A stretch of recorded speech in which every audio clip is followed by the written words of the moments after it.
Overwhelm takes a single moment and piles everything life is asking of us onto one moment, one body, one brain, one heart, as if we really are supposed to sort it all out, solve it all, and accomplish it all immediately, right now. Sometimes overwhelm even says we should have done all of this yesterday. The critical voice loves its cousin overwhelm, particularly because it can say, "What's wrong with you? That you haven't handled all of this yet. Oh my goodness, you've let all of this pile up?" Treating you like some kind of productivity robot instead of a human being.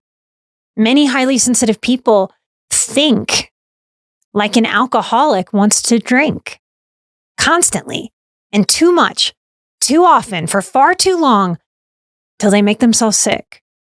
We cannot be healthy or balanced or peaceful or grounded while casting ourselves as overwhelm's victim.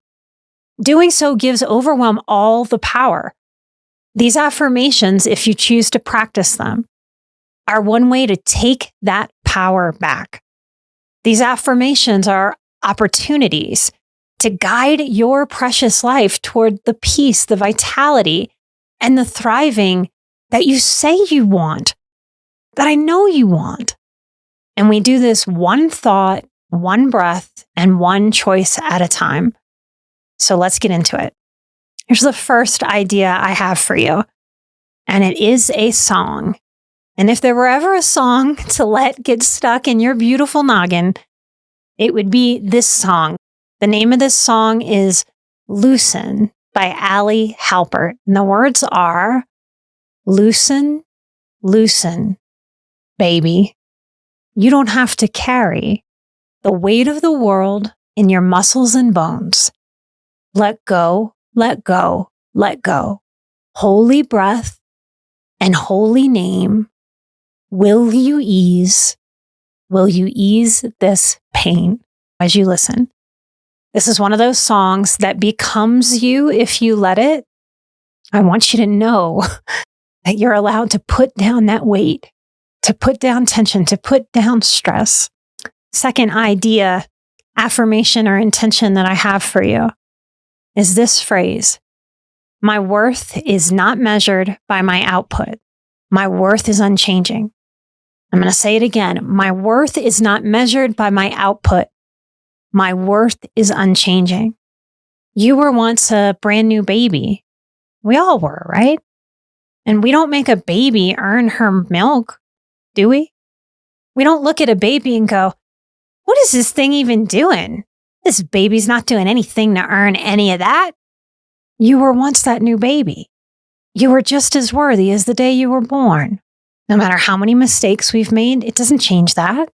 Number 3, nothing is improved by my panic. I make peace, then make decisions and take action from a place of peace. Look back at your life. Don't believe me. Can you look back and see how panic has ever really shown up and made the right decisions for you? We can't think when we're in panic, y'all. We can't see everything that would be valuable to see as we make decisions through panic. Here's number 4. Overwhelm is not a command. It is an invitation. Every overwhelm invitation can be declined. Now, if I invited you to float on a pool floaty in the middle of the open ocean, you'd probably decline my invitation. If I invited you to a sound bath that wasn't sound bowls, but was really a handful of people playing nails on a chalkboard, you'd probably scoff and decline faster than I could get the invitation out of my mouth. These would be ridiculous things to participate in and show up for and commit to. Why do we accept invitations to overwhelm?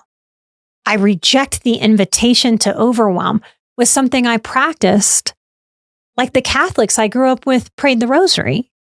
So what will you do when your own self invites you to an overwhelm party? You have the power to accept or reject those invitations. Choose wisely, because your inner child is watching, and he or she's also feeling. The deeper truth that you most certainly were not programmed with is that you are allowed to have peace. You're allowed to do one thing at a time. You're allowed to reject the invitation to chaos, to overwhelm. Here's another affirmation. I refuse to abandon peace for productivity. Modern life would have us believe that productivity is the rightful God we are to worship. But if we are tending worn and frazzled nervous systems, if we're struggling with some anxiety and overwhelm, some constancy and depression, productivity is not a God. It becomes a devil in disguise. Don't overthink any of what I've offered today. If something I shared today struck you, if you feel an intuitive calling, find that one phrase or that one concept that just does it for you, right? That's that intuitive yes feeling. And let yourself have that idea, that concept, that intention, that affirmation for the rest of today.